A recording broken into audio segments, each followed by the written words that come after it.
Hello friends, જય ખોડિયાર, જય માતાજી. અમારી ચેનલમાં તમારું સ્વાગત છે. આજે આપણે બનાવીશું મલાઈમાંથી ઘી.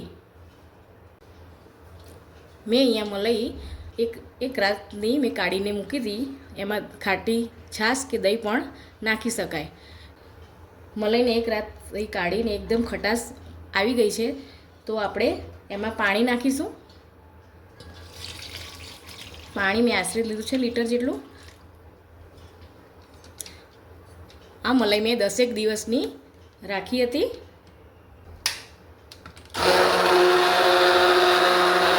ગરમીના કારણે માખણ એકદમ ઢીલું થઈ જતું હોવાને કારણે મેં અહીંયા ઠંડુ પાણી નાખ્યું છે. એના કારણે આપણે માખણ એકદમ સરસ કડક બનશે.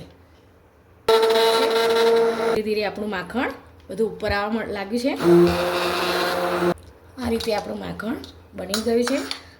હવે આપણે માખણને અલગ વાસણમાં લઈ લઈશું. માખણ આપણું બનીને તૈયાર થઈ ગયું છે, તે આપણે હવે અલગ વાસણમાં લઈ લઈશું. માખણને આ રીતે કાઢી લઈશું. મલાઈમાંથી માખણ કાઢતા મારે 5 મિનિટનો ટાઈમ લાગે છે, 5 થી 7 મિનિટનો. મલાઈ ખાટી થઈ હોય તો માખણ કાઢતા કંઈ વાર નથી લાગતી. મલાઈને એક રાત સુધી બહાર રાખવી. શિયાળો હોય તો આખો દિવસ રાખવી, કારણ કે શિયાળાના કારણે ઠંડીના લીધે જલ્દી માખણ આવતું નથી, એટલે થોડી વધારે ટાઈમ રાખવું પડે એને બહાર. આ રીતે આપણે કાઢી લઈશું માખણ બધું. માખણ અને છાશ બે આપણે અલગ કાઢી લીધા છે. માખણ એકદમ સરસ નીકળી ગયું છે આપણે મલાઈમાંથી. હવે આને માખણ ઉપર આપણે ઠંડુ પાણી નાખીશું અને માખણને ધોઈ લઈશું, સાફ કરી લઈશું. આ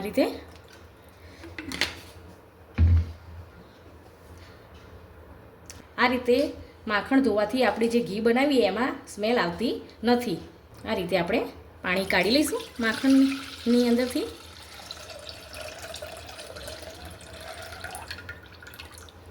માખણ ધોઈને પાણી આપણે આ નિતારી લીધું છે. માખણ એકદમ આપણું સરસ ચોખ્ખું એકદમ તૈયાર થઈ ગયું છે. હવે આને આપણે ગરમ કરીશું.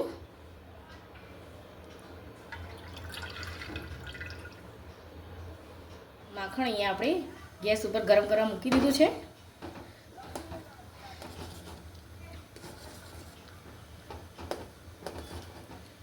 આ રીતે આપણે ગરમ કરીશું માખણને.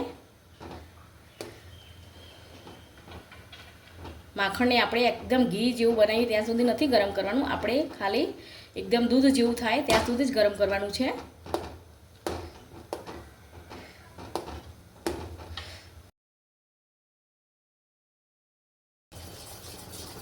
માખણ આપણું અહીંયા ગરમ થઈ ગયું છે. આ રીતનું ઘટ થાય પછી આપણે ગેસ બંધ કરી દઈશું. અને 10-15 મિનિટ દઈને ઠંડુ થાય ત્યારે આપણે ફ્રીજમાં મૂકી દેવાનું છે. ફ્રીજમાં મૂકીને 5 થી 6 કલાક સુધી આપણે એને રવા દઈશું.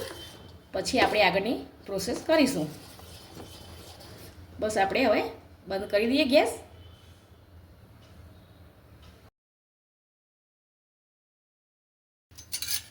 આપણે અહીંયા માખણને ગરમ કરીને ફ્રીજમાં મૂકી દો. 5 થી 6 કલાક થઈ ગયા છે.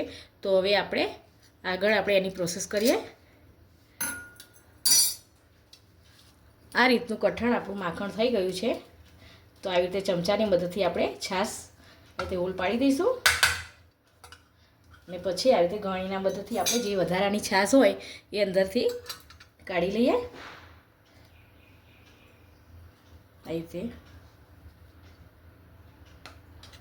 રીતે કાઢી લઈશું આપણે છાશ વધારાની જે હોય એ.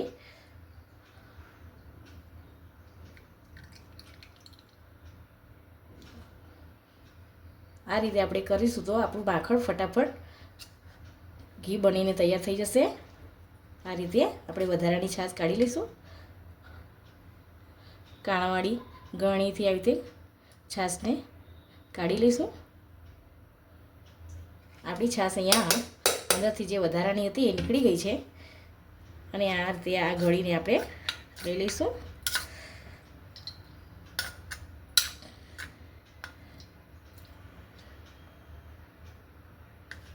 જુઓ આટલું ઉપરની આમ નીકળી છે. હવે આપણે આને ગરમ કરીશું. આનું હવે આપણે ઘી બનાવીશું. હવે આપણે ગરમ કરવા મૂકી દઈશું.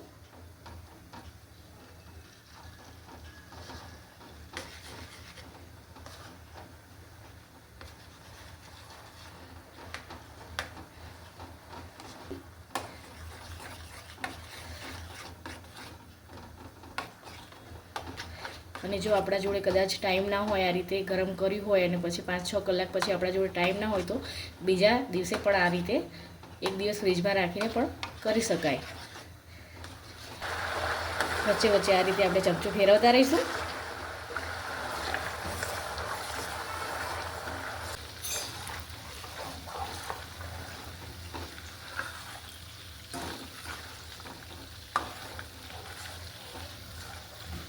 ઘી બનતા અહીંયા 10 મિનિટનો સમય આપણે લાવ્યો છે અને ઘી આપણું બનીને તૈયાર થઈ ગયું છે. હવે આ રીતે હવે આપણે ગેસ બંધ કરી દઈશું. 10 મિનિટ જેવું ઠંડુ થાય પછી આપણે ગાળીને ભરી લઈશું. ઘી ઠંડુ થઈ ગયું છે તો આપણે હવે ડબ્બામાં ભરી લઈશું. ગાળીને આ રીતે આપણે ડબ્બામાં ભરી લઈશું.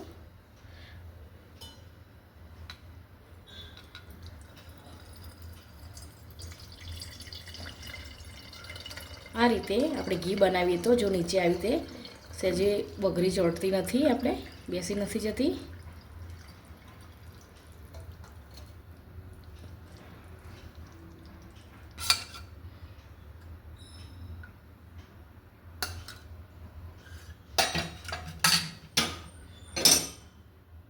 આ રીતે આપણે 500 ગ્રામ જેટલું ઘી બનીને તૈયાર થઈ ગયું છે. આજની આ રેસીપી સારી લાગી હોય તો લાઈક કરો, શેર કરો ને સબસ્ક્રાઈબ કરો.